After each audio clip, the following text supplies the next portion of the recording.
یہ ہے میرپور کے انٹری پوائنٹ پر منگلا ڈیم کے خوبصورت ویو اور زیر تعمیر پرل کنٹیننٹل ہوٹل کے حق میں ادارہ ترقیات میرپور کا سیکٹر D3 ایسٹ۔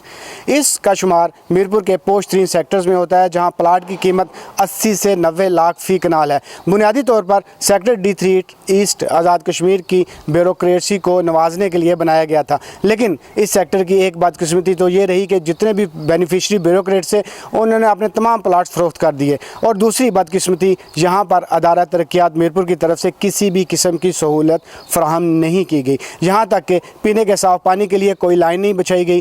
تمام شہر کی گیس پائپ لائن اس سے ملحقہ مین روڈ سے گزرنے کے باوجود اس سیکٹر میں سوئی گیس کی سہولت نہیں ہے۔ سیوریج کا اوپن نالا مکھی، مچھروں اور دیگر موذی کیڑے مکوڑوں کی آماج گاہ بنا ہوا ہے۔